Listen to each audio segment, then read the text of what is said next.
We have a lot of sealants here at our store here.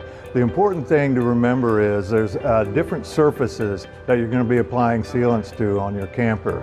You want to make sure that you use the proper sealant because not everything works on everything. Come into our store to talk to one of our parts representatives and they can guide you to what is best for your surface. As you can see here, there's a lot of products here. But for instance, the rubber roof is going to take this type of sealant. Lap sealant, it comes in different colors, but it doesn't work very good on sidewalls. This is what we would use on the sidewall on the outside of the camper. It's a window and door and siding sealant. So again, it's just best to go to the dealership to speak to somebody there to make sure you're using the right product for whatever surface you're using it on.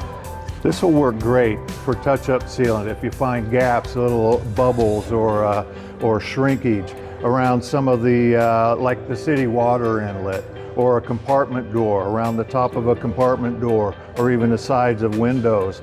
And especially if you have that corrugated siding, metal siding, there's almost always a few little minor gaps in that corner moldings on the front and back of your camper and along the belt rail on the camper as well. So this is what I would use for that. And to see what you're looking at, it has to be clean. And you can see we also have a lot of cleaning products here too.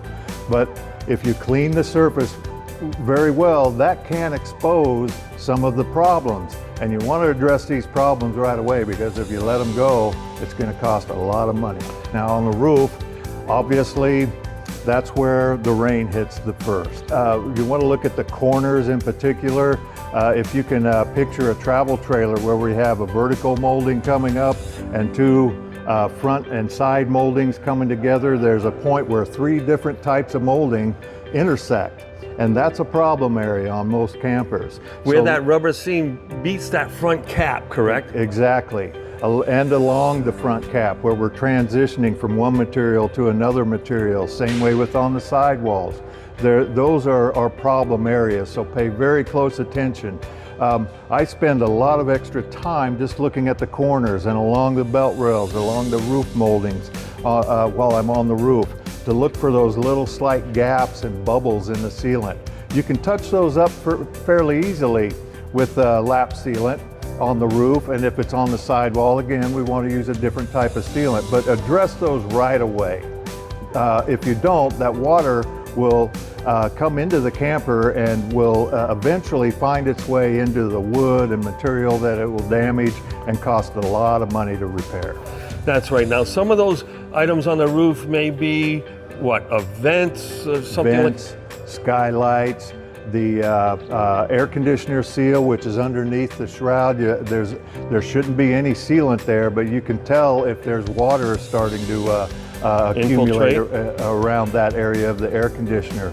Also, while you're on the roof, it's a good idea to look at the fins that are on the back of the air conditioner. Sometimes you don't even realize that maybe the last time you backed your camper into a campsite, you might have ran into a tree branch. You can't see it or hear it sometimes. So get up there and look for things like that. Also, the TV antenna, skylights, the refrigerator vent, the plumbing vents. Right. All of these are areas where you want to pay very close attention to make sure that the sealant is in good condition and that there's no gaps or cracks or stretching or shrinkage. You bring up a good point because sometimes there's a lot of sealant down there, but there could be a bunch of cracks forming. That's a red flag. If you see a lot of sealant accumulated in one area, that means that somebody's gone up there trying to address a problem. Right. And it's probably in layers. So avoid doing that. Don't just cover up a problem.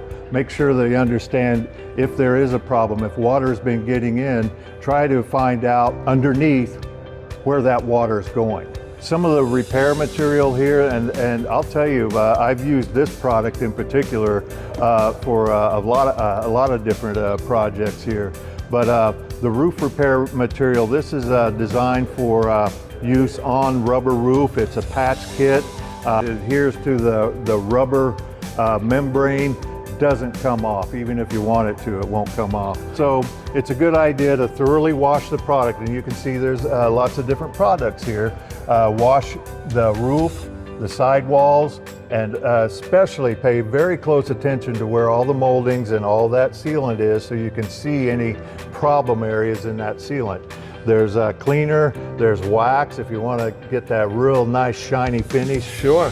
And just use these as directed, and you'll be good to go. Now, as you're walking around the whole camper, obviously you're going to be checking for all those, that clear silicone if it's pulling away, or the bubbles. And just so you know, those bubbles are a crack waiting to happen, right? Exactly. If you see those little bubbles, what's happening is the material underneath of it is starting to expand, or a little bit of gas that produces when those things are starting to set up, Right. and it starts to bubble. Eventually that bubble's going to pop, and that's an entry place for water to get in. And while you're at it, we should probably mention this, that because the slide out gaskets need to be well maintained, and the sealant behind those gaskets as well. Absolutely. I like to open up the slide outs all the way and just apply this product here. This is a rubber slide out seal treatment, and it's real easy to use. You spray it on, let it work for a few minutes, and then rinse it off. And what it does, it makes that rubber nice and pliable and soft, so it avoids cracking. It's good. It's a good product. Again, I want to emphasize, talk to your specialist at our RV parts store at Campers Inn to find out what product is best to use for the application you're using it for. Keith, thank you so much. I'm sure people are going to get a lot of benefit from this video that we're doing, and keep up the good work, buddy. Thank you so much. Thanks, Bernie.